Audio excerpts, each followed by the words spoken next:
जिस तरह से लगातार यूपी में क्राइम बढ़ रहा है, हिंसा बढ़ रही है और जिस तरह की घटनाएं सामने आ रही है, दलितों पर अत्याचार हो रहे हैं, उसके खिलाफ जेएनयू ने आज एक प्रोटेस्ट कॉल किया था। जेएनयू के जो फॉर्मर प्रेसिडेंट हैं और अभी आइसा की राष्ट्रीय प्रेसिडेंट है, सुचिता है मेरे साथ। मैम, क्या लग रहा है कि लगातार हालात बिगड़ते जा रहे हैं यूपी में? देखिए, हालात बिगाड़ने के लिए ये सरकार आया था। योगी आदित्यनाथ को मुख्यमंत्री बनाना अपने आप में एक स्टेटमेंट है। इतना जातिवादी एक इंसान, इतना सांप्रदायिक एक इंसान, जिसने कहा था कि जो है कब्रों से निकाल के मुसलमान महिला का बलात्कार करना चाहिए, वो संविधान का स्वागत करके मुख्यमंत्री बना है। तो ये तो एक तरीके से उत्तर प्रदेश के अंदर जो दबंग तबका है, जो सामंती तबका है, उसका प्रतिनिधित्व करते हैं योगी आदित्यनाथ। और उनके मुख्यमंत्री बनने के बाद हमने देखा कि यूपी भर में सामंती, दबंग, ऊंची जातियों के जो दबंग तबका है वो खुशियां मनाने लगे कि अब हमारा राज आया है, संविधान का राज नहीं। जब लोग बोलते हैं कि हमारा राज आया है, तब जाहिर सी बात है कि वो दबंगाई करना चाहते हैं। सहारनपुर में, शब्बीरपुर में जो गांव जलाया गया, उस दौरान वहाँ के दलितों ने जब पुलिस को फ़ोन किया, तब वो जो घर जला रहे थे, उन्होंने कहा अपने मुंह से कि सरकार हमारी है और पुलिस प्रशासन हमारा है, कोई हमारा कुछ नहीं कर सकता। जो हमने होते हुए देखा, जो जिन दबंगों ने घर जलाया वो खुला घूम रहे हैं। चंद्रशेखर आज़ाद को कहा जा रहा है कि सहारनपुर के अपराधी हैं। सारे मीडिया में ये चल रहा है कि सहारनपुर के अपराधी हैं। क्या चंद्रशेखर आज़ाद ने शब्बीरपुर के गांव, दलितों का गांव जलाया था? ये दलितों के आवाज़ बन के वो आज लड़ाई लड़ रहे हैं। तो अपराधी कौन है, ये एक बात है। उसी के साथ साथ आप देखिए कि उत्तर प्रदेश में जिस तरीके से माने मांस के नाम पे किसानों के रोज़गार को छीना जा रहा है। स्लॉटर हाउस बैन हुआ, इसको एक सांप्रदायिक सवाल बनाने का कोशिश है, लेकिन इसका सबसे ज़्यादा नुकसान किसान तबके पे है। आज देश भर का किसान ये सोच रहा है कि जो गाय भैंस हम पालते हैं उसको हम बेचेंगे कहा इसके बाद, तो लोगों के पेट पे एक तरीके से लात है। तो ये लड़ाई चल रही है। हमने देखा कि सहारनपुर के दलितों पे इसलिए वहाँ पे अटैक हुआ क्योंकि वो अपना राजनीतिक रूप से वो सचेतन है, वो अपने सम्मान को लेकर सचेतन है। हम लोग वहाँ पे गए थे, जब उनसे हमने बात किया तो उनको पता है कि एक जाति मुक्त समाज बनाने का लड़ाई क्या है, आत्मसम्मान का मतलब क्या है, और इसलिए उन पे हमला हुआ, उनको औकात दिखाने के लिए। तो ये लड़ाइयाँ चल रही हैं और ये आवाज़ एक साथ मिलेगा और ये तूफान जो है ये मनुवादी सरकार के, सांप्रदायिक सरकार को ले डूबेगा, इतना भरोसा हमें है। अभी आप खुद लेफ्ट से हैं, जिस तरह से किसानों का आंदोलन चल रहा है मध्य प्रदेश में, गोलियां चली है, तो क्या लग रहा है कि वो तमाम लोग जो समाज में अभी आर्थिक रूप से, सामाजिक रूप से पिछड़े हुए हैं, किसान को मैं उन्हीं श्रेणी में रखता हूँ क्योंकि आर्थिक रूप से वही लोग हैं, SC ST OBC के लोग हैं जिनके पास थोड़ी थोड़ी ज़मीनें हैं, जो किसानी करते हैं। ये सरकार जिस वादे के साथ आई थी कि सबका साथ सबका विकास, उसमें लगता है कि कॉर्पोरेट सेक्टर को तमाम रियायतें दी जा रही है और किसान जो है उनकी हालत बद से बदतर होती जा रही है। पिछले साल के बजट में 83,000 करोड़ रुपए कॉर्पोरेट टैक्स एग्जम्पशन हुआ। 1,54,000 करोड़ रुपए सिर्फ सरकारी बैंकों से 2013 से 2016 तक बड़े पूंजीपतियों का कर्जा माफ़ी हुआ। विजय माल्या तो एक व्यक्ति के बतौर हमारे सामने हैं ही, वो भाजपा के ही सांसद थे। और अब देखिए, आप ये नोटबंदी के बाद जो पेटीएम के चीफ हैं, उन्होंने इतना बड़ा बंगला खरीदा। तो ये सरकार का रवैया तो साफ है।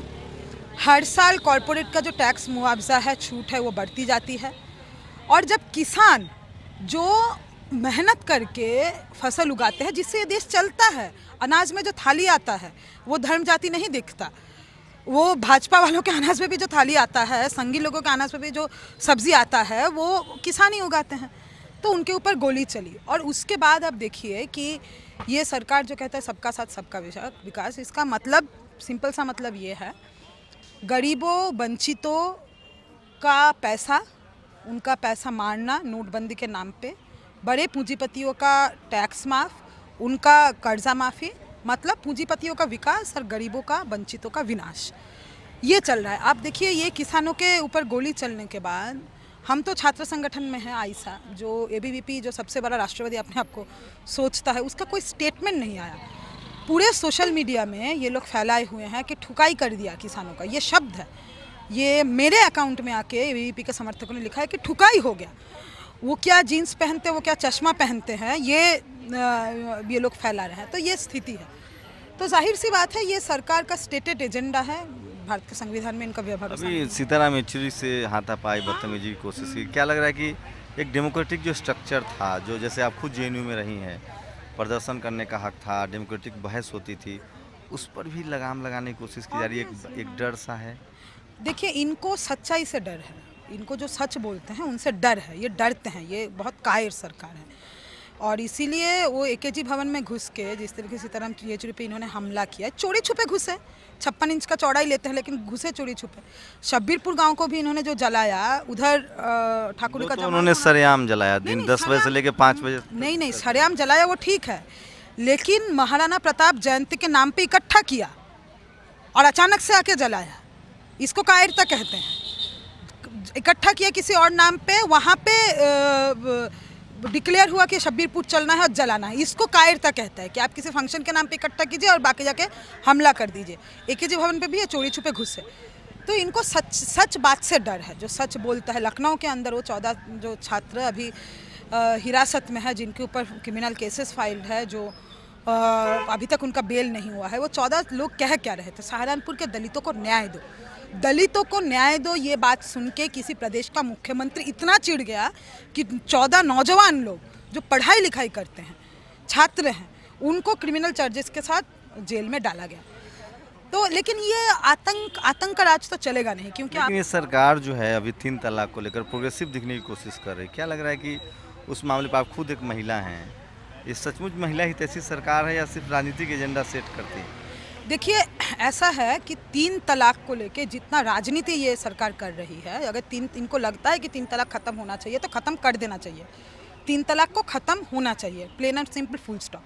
लेकिन उसी के साथ साथ आइए और कुछ बात पे आते हैं। सिर्फ मुस्लिम पर्सनल लॉ नहीं, तमाम सारे पर्सनल लॉज में बहुत सारे महिला विरोधी क्लॉजेज हैं। हिंदू मैरिज एक्ट में 7वां नंबर जो क्लॉज है, उसके मुताबिक कन्यादान होना चाहिए। इसका मतलब है कन्या एक सामान है, एक घर से उठा के दूसरे घर में डाल दो।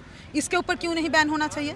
जो हम देखते हैं कि शादियों में जो मंत्र पढ़ा जाता है, वो मंत्र कोई महिला अगर ध्यान से सुने, वो उसका अपमान होता है, इंसल्ट होता है। इतना महिला विरोधी वो मंत्र है। तमाम सारे पर्सनल लॉज में महिला विरोधी चीज़ों से वो भरा हुआ है। हमारा ये मांग है कि महिला के जेंडर जस्ट रिफॉर्म सारे कानूनों में कीजिए। अलग से ये मत दिखाइए कि 3 तलाक एकमात्र दिक्कत है। एक अब एग्जाम्पल हम आपको देना चाहते हैं, ये मुस्लिम महिलाओं में दिक्कत है, ये तमाम सारे समाजों में महिलाएं ये दिक्कत फेस करती है। हमारे प्रधानमंत्री जी खुद नरेंद्र मोदी, उनका शादी हुआ था जशोदाबेन से, और जब वो अलग हुए, हम कहने के अलग होने का अधिकार सबको है, महिलाओं को भी है, पुरुष को भी है। तलाक देने का अधिकार सिर्फ पुरुषों के पास नहीं होना चाहिए, महिलाओं का भी हक होना चाहिए। उसी तरीके से प्रधानमंत्री जी ने जब जशोदाबेन को छोड़ा था, क्या उनका राय मांगा गया था? क्या उन्होंने तलाक देने का, डिवोर्स देने का जो लीगल प्रोसेस है, क्या उन्होंने उठाया? वो तो आज़ाद है, उन्होंने तो राजनीति किया, वो तो देश के मुखिया बने। लेकिन जशोदाबेन को क्या समाज ने ये आज़ादी दिया, शादीशुदा एक महिला होने के बाद, कि वो अपना ज़िंदगी दीजिए? उनको नहीं दिया गया। तो हमारा समाज पितृतांत्रिक है, और इसके लिए अलग से ये दिखाना कि मुसलमान समाज अलग से पितृतांत्रिक है, ये इनके एजेंडा को दिखाता है। ये कह रहे हैं कि मुस्लिम बहनों को हम न्याय दिलाना चाहते हैं। मुस्लिम बहनों को न्याय दिलाना चाहते हो तो बिल्किस बानो ने कहा है कि उनके साथ क्या हुआ था। गुजरात में बलात्कार के बाद गुजरात पुलिस ने गुजरात के बाहर सुप्रीम कोर्ट को भेजना पड़ा उस केस को, क्योंकि गुजरात पुलिस उस मसले को दबाना चाहती थी। इशरत जहां का न्याय कहाँ है? तो ये इनका एजेंडा है सांप्रदायिक, और महिलाओं के नाम पे ये करते हैं। हमारा सीधा सा कहना है 3 तलाक को बैन किए, जिसके साथ साथ एक जेंडर जस्ट रिफॉर्म सारे पर्सनल लॉज में लाइए, तमाम सारे पर्सनल लॉज में।